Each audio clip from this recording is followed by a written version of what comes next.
के 55 दिन हो चुके हैं किसानों को डटे हुए, लेकिन वो टस से मस नहीं हो रहे हैं। बात कर रहे हैं लेकिन बात बेनतीजा निकल रही है। एक दिन के लिए सरकार और किसान संगठनों के बीच जो बातचीत है वो और टल गई है। इस दौर को अगर मिलाएंगे तो 10वें दौर की ये बातचीत होनी है जो टली है। इस सब के बीच में प्रस्तावित ट्रैक्टर रैली जो कि 26 जनवरी को होनी है, उसको लेकर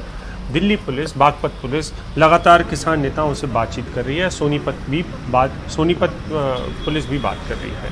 क्योंकि इन तमाम पुलिसों की मदद के बिना किसान नेताओं को या किसानों को ये समझाना कि वो किस रास्ते से आएंगे, अगर उनको परमिशन मिलनी है तो भी,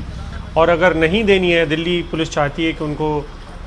घुसने ही ना दिया जाए, तो एंट्री न देने के लिए भी किस किस्म का प्रस्ताव दिल्ली पुलिस देगी, ये भी अभी किसान नेताओं को तय करना है पुलिस के साथ मिलकर। सुप्रीम कोर्ट पहले ही साफ कर चुकी है कि दिल्ली पुलिस के अख्तियार में है कि वो किसको आने देना चाहती है, नहीं आने देना चाहती है, और किसानों के अख्तियार में भी है कि वो विरोध प्रदर्शन करते रह सकते हैं। विरोध प्रदर्शन का हक दरअसल एक कानूनी हक है, आम जनता का हथियार। हमारे साथ इस पर ज्यादा जानकारी के साथ जुड़ रहे हैं मुकेश सिंह सेंगर, जो लगातार किसानों के इस आंदोलन को पहले दिन से कवर कर रहे हैं। Mukesh, Sonipat police, Baghpat police, Delhi police, ये एक अनुमति मांगी है किसान नेताओं ने, किसानों ने, कि उनको ये ट्रैक्टर रैली करने दिया जाए राजपथ पे, या किसी तरीके से वो गणतंत्र दिवस में बाधा नहीं डालेंगे।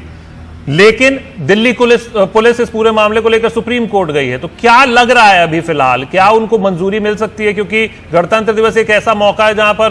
पूरा बॉर्डर सील रहता है और बहुत ही सुरक्षा के चाक चौबंद इंतजाम होते हैं। ऐसे में इधर अगर सुरक्षा देनी पड़ गई तो वो तो बेहद मुश्किल काम होगा। देखिए, कल जैसे ही सुप्रीम कोर्ट में सुनवाई हुई और सुप्रीम कोर्ट ने ये कहा कि ये दिल्ली पुलिस के पास अधिकार है कि दिल्ली में एंट्री किसकी होगी किसकी नहीं होगी, ये दिल्ली पुलिस तय करे, ये सुप्रीम कोर्ट तय नहीं करेगा। उसके बाद से लगातार मैं कल किसान नेताओं से बात कर रहा हूं, तो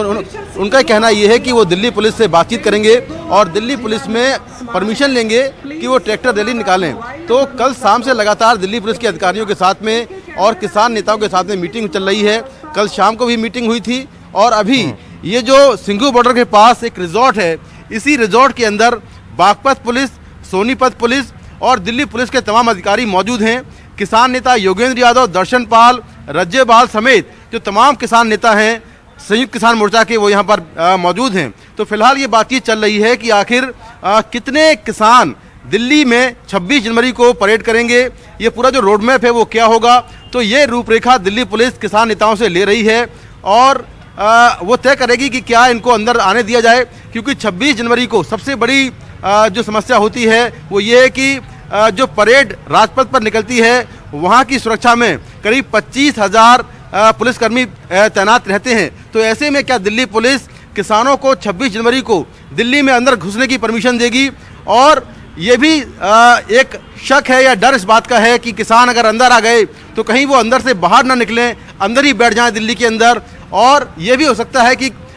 जो भीड़ अंदर आएगी उस भीड़ में कोई हिंसा कर दे जिससे पूरा माहौल खराब हो जाए। तो ये तमाम बातें हैं जिसको लेकर दिल्ली पुलिस किसानों से चर्चा कर रही है, और चर्चा करने के बाद आगे की जो रणनीति है वो क्या होगी हमें देखना होगा। लेकिन किसान नेताओं से लगातार बातचीत जारी है और ये कहा जा रहा है कि वो अपनी रूपरेखा बताएं कि आखिर 26 जनवरी को वो किस तरह की परेड निकालने वाले हैं। मुकेश, क्या आपकी दिल्ली पुलिस के लोगों से बात हो पाई, और क्या वो ये इस विकल्प पर कोई विचार कर रहे हैं कि किसानों को पूरी तरीके से आने ही न दिया जाए, बल्कि सोनीपत और बागपत या जो बॉर्डर के इलाके हैं जहां पर भी किसान बैठे हुए हैं, इनके आगे थोड़ा सा स्पेस दे दिया जाए और वो अपना मन भी रख लें, दिल्ली को छूने का जो काम है वो भी कर लिया जाए, और वो दिल्ली में उस जगह तक भी ना पहुंच पाए जहां पर दिल्ली पुलिस का सरदर्द हो जाए? देखिए, आज काफ़ी अहम दिन है, क्योंकि जो गृह मंत्री अमित शाह हैं वो दिल्ली पुलिस के मुख्यालय में जा रहे हैं और निश्चित तौर पर वहां पर जो किसानों का आंदोलन है, जो 26 जनवरी की परेड है, उसको लेकर चर्चा होगी। और वहां पर आईबी के अलावा तमाम जो दिल्ली पुलिस स्पेशल ब्रांच के अधिकारी हैं वो मौजूद रहेंगे। तो अब तक की जो रणनीति है उसके हिसाब से ऐसा लगता है कि दिल्ली पुलिस किसी भी कीमत पर किसानों को 26 जनवरी को परेड करने की अनुमति नहीं देगी, क्योंकि अंदर अगर शहर के अंदर